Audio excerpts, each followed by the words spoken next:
Hi everyone, I'm Ben from the Merrimack Public Library, and this is If You Know, You Know Kitchen Survival. Today, I'm going to be showing you how to make pull-apart cheesy garlic bread.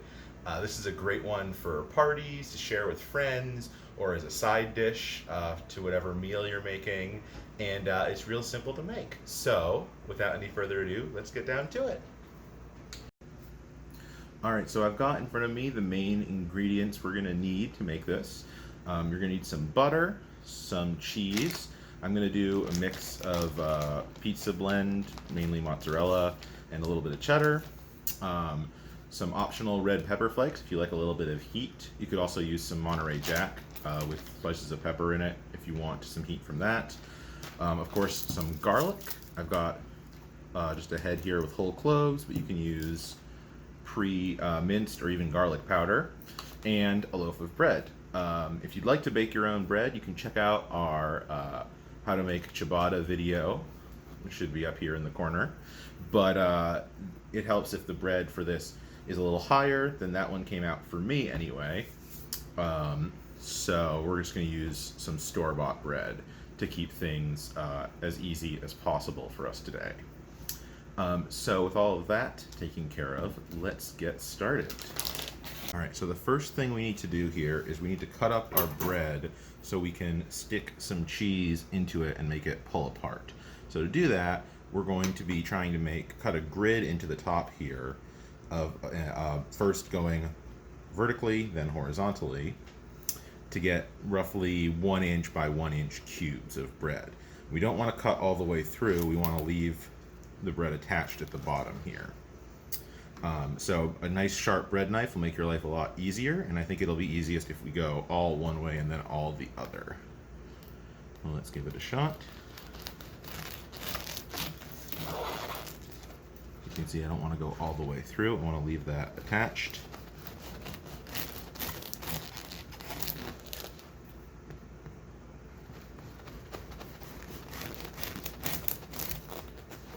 You're going to want a good crusty bread for this too.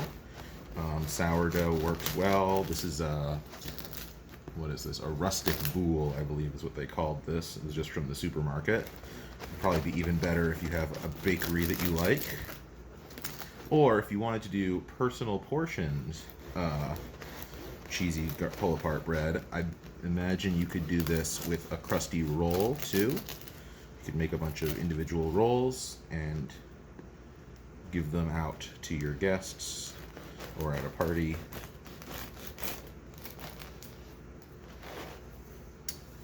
Alright, and now I'm going to go the other way, and for this it's going to probably help if you make sure you're holding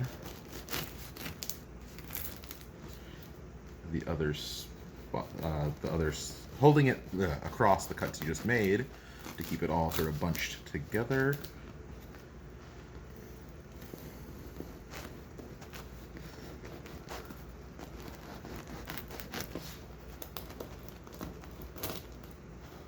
This is getting just a little bit long for my bread knife, but that's alright. Just sort of do it in stages as it comes.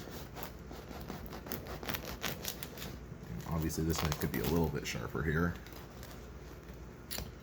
but getting the job done anyway. As always, you want to be very careful about where you're putting your hand. If you're getting close to your fingers, you don't want to make this claw shape so that your thumb isn't sticking out into the blade's path.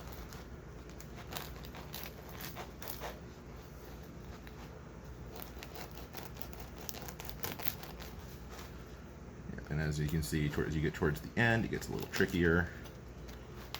But, oops, he's popping off already.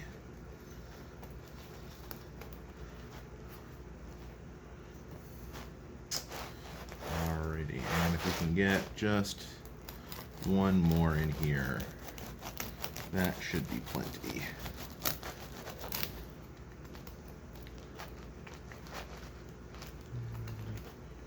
Just go ahead and chop through this crust here.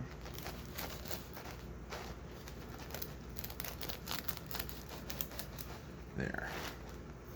Alright, so now we've got our bread, we can pull apart and And we're going to stuff our cheese in just a minute into all of these nice holes that we just made. Okay, so we're going to want about 8 ounces of cheese total. So I've got here 8 ounces of sharp cheddar, and I'm going to use about half this and about half mozzarella, because cheddar doesn't usually melt super well. You can shred it, you can slice it. Either way will work just fine for this, as long as you can stuff it in between the cracks in our bread.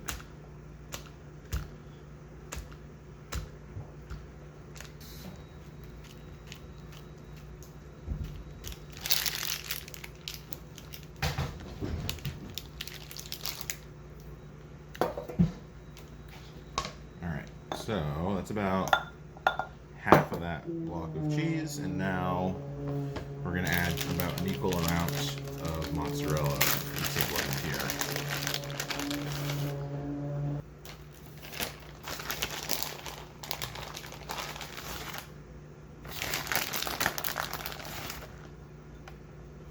And we're just going to mix this up so that we can shove a bit of everything in there. Just here, more of this.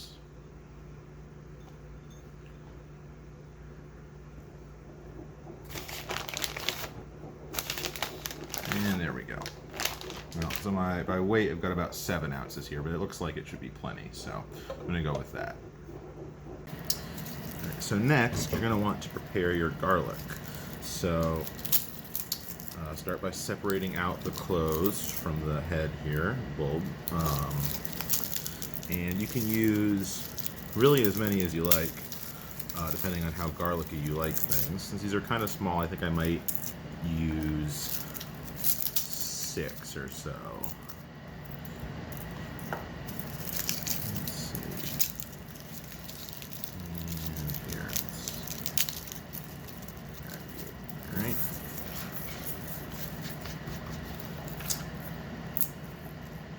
So one trick for, you can either slice this or mince this. And one trick for making it a little easier to work with, you can take your garlic using the flat of your knife and the heel of your hand, making sure that you've got your hand away from the edge.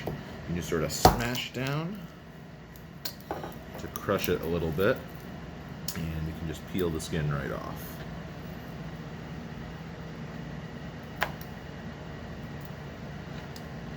And then just sort of cut across. I'm just going to mince this. And you can go crosswise from the cuts you just made.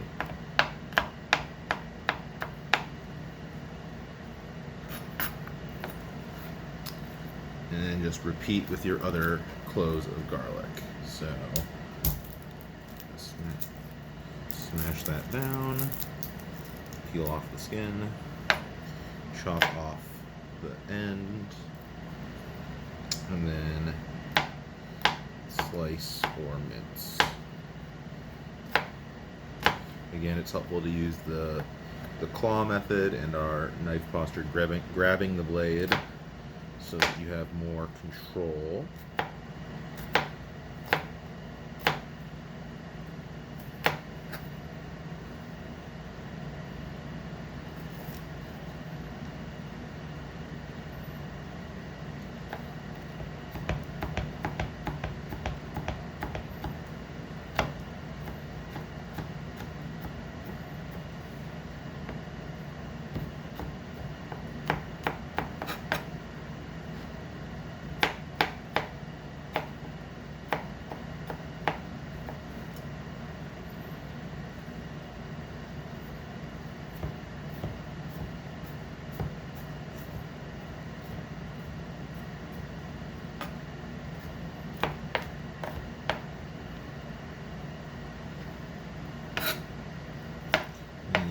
Give everything one last big chop across to make sure that everything's pretty broken up into little pieces so you don't get any huge bites of garlic. And of course, if you end up with extra, you can always fridge or freeze it.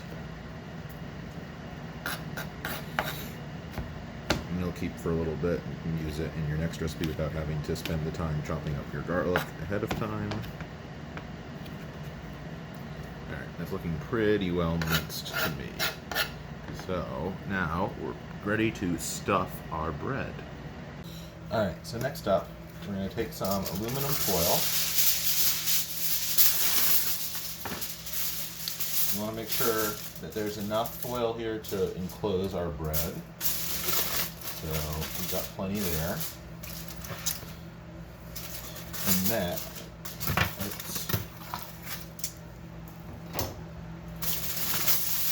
there we go. And now we can start stuffing cheese in between the slices of our bread. So we got our cheese mixture. We've got it pretty well mixed together. So we can just sort of shove it down in there. We're going to go in all one way first, and then we're going to go the other way. And this part might be a little easier with sliced rather than shredded cheese, but my mozzarella was pre-shredded, so normally pre-shredded cheese doesn't melt quite as well, but I think for this recipe it's pretty much going to melt no matter what.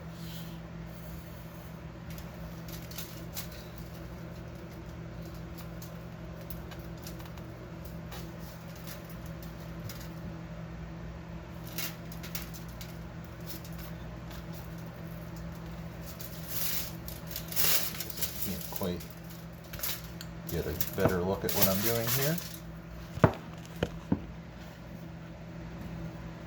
We're just sort of holding open the slice here. Oops. Shoving some cheese in there.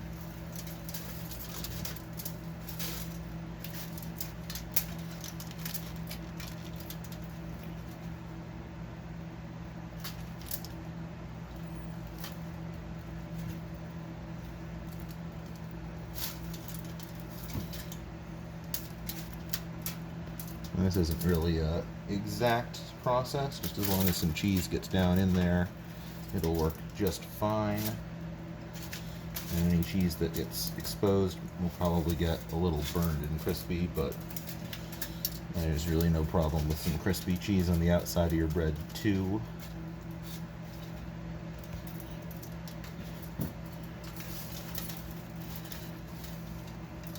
And as I get down to the end, the width of the cheese is adding is making it a little harder to pull the bread apart, but that's all right. We'll just do our best here. I'm sure there's going to be plenty of cheese in this thing, even if we don't get every single nook and cranny in here. All right, and so then we're going to try to get some in the other side, the other way. We've used most of our cheese at this point, but that's okay because there's a lot. There's not that much room in here anyway. So trying to get some in going the other direction too.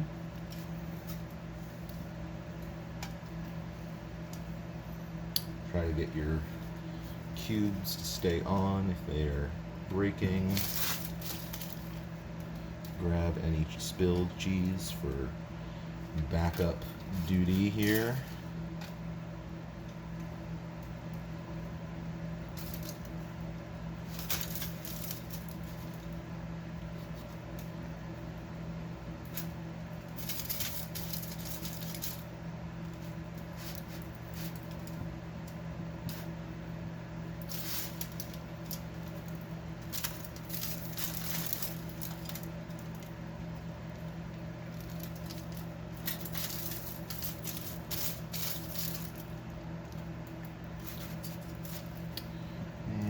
Just a little bit more for the very end.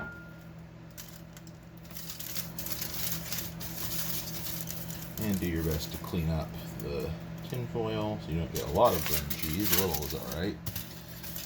And there we have it. Alright, so we're pretty good on the cheese front. So now we need to prepare the rest of our ingredients. We're going to get some garlic butter going. So we're going to go over to the stove. All right, so first thing, we're going to preheat our oven to 350 degrees. Next, we're going to take a 1/4 cup or a 1/2 stick of butter, and we're going to melt that over medium heat in a small skillet, and we're going to make some garlic butter out of this.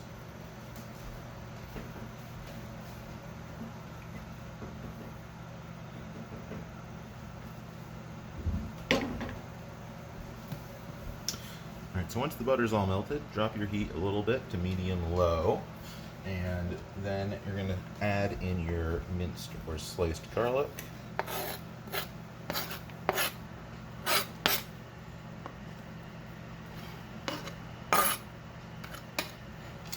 Give that a stir to get everything evenly coated in the butter. And we're going to let this go for 2 or 3 minutes until the garlic is fragrant.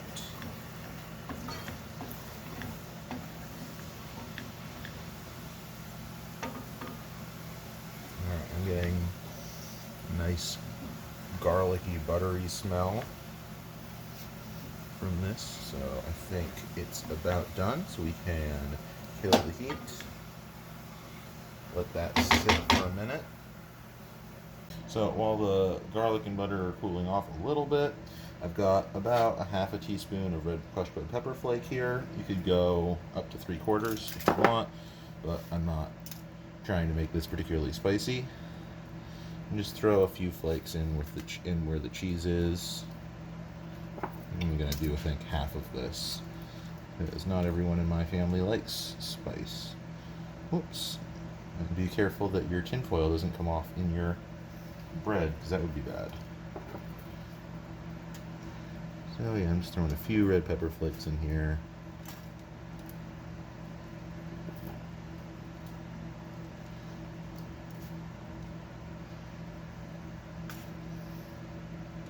Alright. That's good. I'm not going too spicy on this.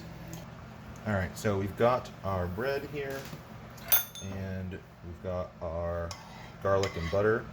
So what I'm going to do is I'm going to take a little spoon, get some garlic in there, and just slide it in with the cheese as best I can. As I said, there's not a ton of room left in here right now, but we'll do our best.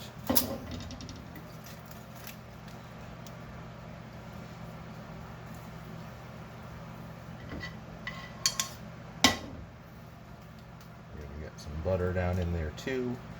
So yeah, if you wanted to use sliced cheese and sliced garlic, this part of the process might go a little easier.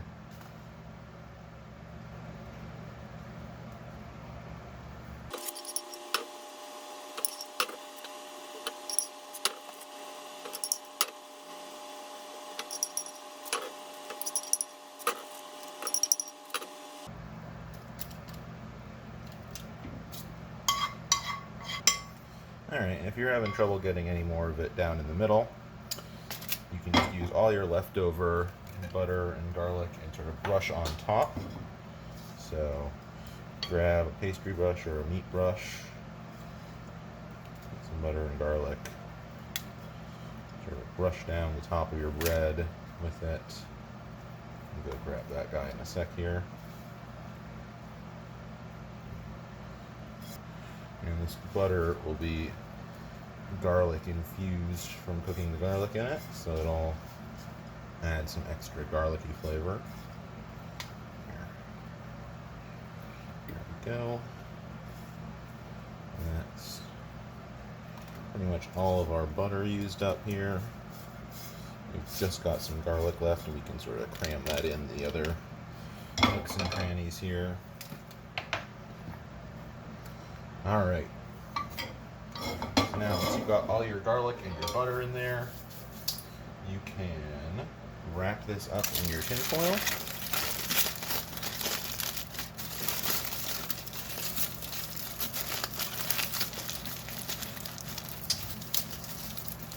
And bake this in your oven for 20 minutes.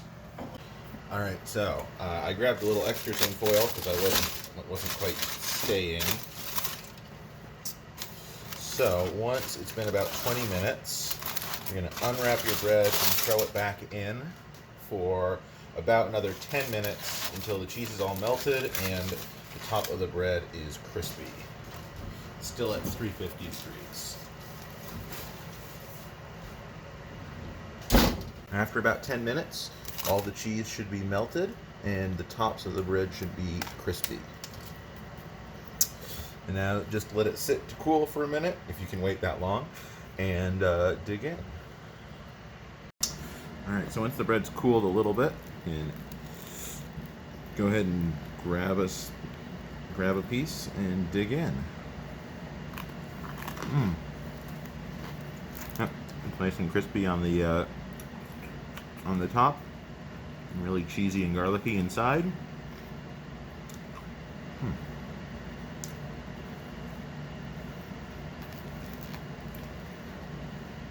And you could serve this with marinara sauce for dipping if you wanted, or just straight like this. So there you have it. That's all there is to making pull-apart garlic cheesy bread. I hope you'll all try this one out for yourselves. It was fun and pretty easy, and would make a great appetizer. If you have leftovers, you can always pop it in a low oven to get the cheese melty again, or even throw it in the microwave. If the bread's nice and crusty, it should stay crispy even if you microwave it for a short burst to get it melty again. And you can also feel free to customize this all sorts of ways. Choose your own cheese, leave off the garlic, add some green onion or chives or something like that, put more pepper in for a little more heat, all kinds of things. So yeah, have fun playing around with this one. And until next time, I've been Ben from the Merrimack Public Library. See ya.